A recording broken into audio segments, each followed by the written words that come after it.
How to install Windows 11 on a Apple Silicon MacBook in just a few minutes. Step 1. Search for VMware Fusion in Google Search and open up their official website.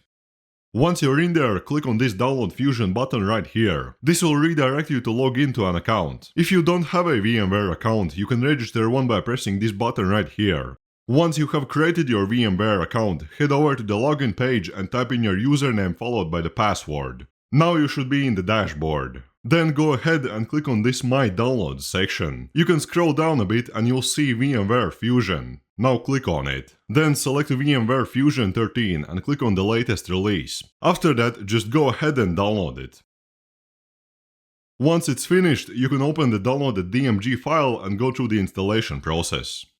After it's done, a VMware window should open. I already have some virtual machines created, but yours will probably be empty. And with that, we have successfully installed VMware Fusion. Now we need a Windows 11 ISO image. Open up Apple App Store and search for Crystal Fetch and just go ahead and download it. Once you have Crystal Fetch installed, you can open it up and you should have selected Windows 11 right here and Apple Silicon. Just simply press this download button and it will download the ISO for you. Once you have the ISO downloaded, move it to a safe location on your system. Now we can proceed to step 3, which is setting up the virtual machine. The process is fairly simple. Open up VMware and press on this plus button in the corner. Then select New. In Finder, locate your Windows ISO and drag that file in this window. Then press on Continue. It will require setting a password for encryption, so go ahead and do that. Then continue once again and save your virtual machine. Now go back to this window of your virtual machine selection and right-click on the machine that you just created and click on Settings. Let's go to Processors and Memory. If you want to, you can leave this as is, but for smoother performance I'm going to set it to 4 processor cores and set the memory to 8 GB of RAM.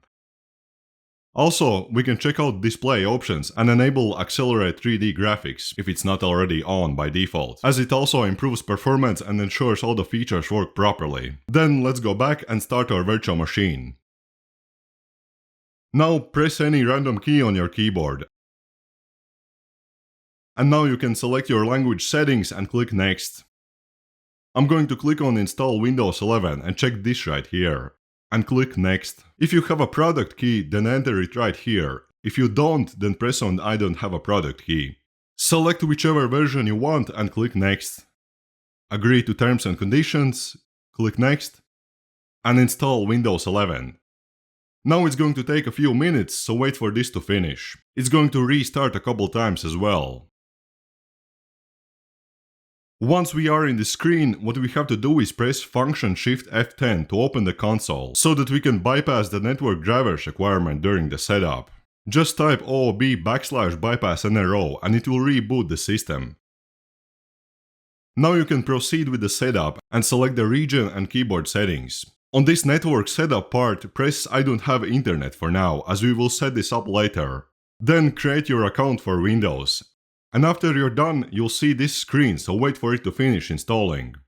Now, we are not done yet, as we have to install all the necessary drivers, including the ones for network. In the search bar, search for PowerShell and run it as administrator.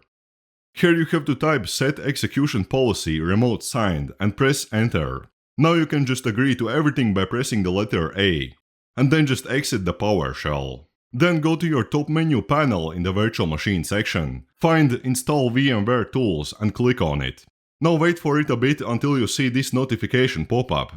And then open File Explorer and head to this DVD drive for VMware Tools. Locate this setup application and run it as administrator. And just simply go through the installation process. This will install all the necessary drivers for Windows 11. Now you can put the VM in full screen and we can go to the settings and adjust the display resolution and scaling. And with that, Windows 11 is successfully installed on your MacBook. Thank you for watching this video and subscribe if you found this tutorial helpful.